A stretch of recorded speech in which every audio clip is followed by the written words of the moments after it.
बिस्मिल्लाहिर्रहमानिर्रहीम।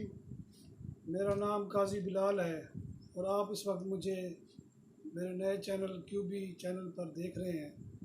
आज का मौजू जो है वो अफ़गान सफ़ीर की बेटी के अगवा का है, जिसमें हुकूमत मुकम्मल तौर पर बुखलाई हुई है और ये समझ नहीं आ रहा कितना बड़ा हादसा हो गया। और हमारे वज़ीर ख़ारजा और वज़ीर दाखिला ये ऐलानात करते फिर रहे हैं कि ये राह साजिश कर रहा है।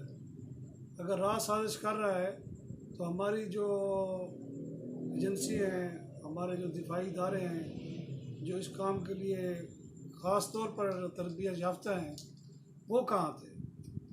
एक आप इस बारे में सब जानते हैं कि अफ़गानिस्तान के साथ हमारे ताल्लुकात कभी भी किसी दौर में भी बहुत अच्छे नहीं रहे हैं, लेकिन इसके बावजूद भी हमने इस मामले को और उनके सफ़ीर को या उनकी बेटी पर नज़र क्यों नहीं रखी। आज जो आईजी पंजाब, माजरत चाहता हूँ, आज जो आईजी इस्लामाबाद हैं काजी जमीलुर रहमान साहब, उन्होंने अजीबोगरीब बातें की। यानी कि वो कह रहे थे वो खड्डा मार्केट से गिफ्ट लेने गई। सवाल ये पैदा होता है कि खड्डा मार्केट में कौन सी गिफ्ट शॉप है? ये ऐसे सवालात हैं जिससे जो है इबाहम पैदा होता है। हमारे इदारों को चाहिए कि जब भी वो कोई ब्रीफिंग दें या आवाम को कुछ बताएं तो कम से कम उसमें इबाहम ना हो। अब आवाम के दिलों में ये सवाल पैदा होते हैं कि आखिर इस मुल्क में हो क्या रहा है। अफ़गानिस्तान जिसके अमन के लिए पाकिस्तान ने बहुत कुर्बानियाँ दी और पाकिस्तान ने बढ़ चढ़ कर वहाँ अमन के क़याम के लिए इक़दाम किए। दोहा में अफ़गानिस्तान और तालिबान का, अफ़गान हुकूमत और तालिबान को इकट्ठे बिठाया और एक पुरअमन तरीके से अमरीकी फ़ौज और उसके इत्तेहादियों को एक अच्छा रास्ता दिया ताकि वो यहाँ से जाएं। जो तालिबान की सबसे बड़ी डिमांड थी कि यहाँ कोई गैर मुल्की ना रहे।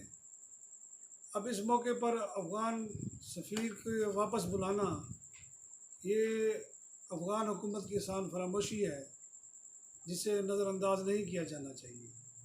अगर भारत खुलकर सामने आ चुका है, जिस तरह उसने कहा है कि FATF में भी वो पाकिस्तान को ग्रे लिस्ट में रखने के लिए काम करता रहा है और वो नहीं चाहता कि पाकिस्तान किसी भी सूरत में खुशहाल हो, पुरअमन हो, और उसकी ये साजिशें आज से नहीं, जब से पाकिस्तान बना है ये जारी हैं। ज़रूरत इस अमर की है कि हमारे दिफाई इदारे और हमारे सियासतदान बजाय एक दूसरे को शक की नज़र से देखने की, मुल्क के दिफा को मजबूत करने के लिए इकट्ठे हो जाएं, ताकि अफ़गानिस्तान जैसे कमज़ोर मुल्क के सामने भी हमारे हुक्मरानों को सर न झुकाना पड़े। इसके अलावा जो तफ्तीश हो रही है उसके बारे में भी बहम है। एक तरफ से एक वज़ीर बोलता है, दूसरी तरफ से दूसरा वज़ीर बोलता है। इसके लिए वज़ीर आज़म को चाहिए कि वो एक फोकल पर्सन को बना दें जो इस बारे में सबको इतला दें। ये रोज़ाना दो तीन वज़ीर आके बैठ जाते हैं जिनकी आपस में ही बातें नहीं मिलती। कोई कुछ कह रहा होता है, कोई कुछ कह रहा होता है। तो ये इस वक्त पाकिस्तान एक हसास दौर से गुज़र रहा है। आलमी साजिशें शुरू से हो रही हैं। इसराइल, भारत, अमेरिका अब ये इकट्ठे हो चुके हैं, पहले भी इकट्ठे थे। अब इनकी कोशिश यही है कि वो पाकिस्तान को और कमज़ोर करें, और उनके सियासतदानों को तो पहले ही वो कमज़ोर कर चुके हैं। अब वो हमारे दिफा को कमज़ोर करने के लिए इस किस्म की हरकतें कर रहे हैं। दूसरी जानिब भारत ने कभी भी कोई मौका हाथ से नहीं जाने दिया जिसमें वो पाकिस्तान को नीचा ना दिखाए। उनके वज़ीर ख़ारजा का बयान ये चश्म कुशा है। हालांकि इस हवाले से हमारी फ़ौज, हमारी हुकूमत हर फोरम पर ये कह रही थी कि भारत पाकिस्तान में अदम इस्तेहकाम फैला रहा है और उसका ये कई सबूत भी दिए जा चुके हैं।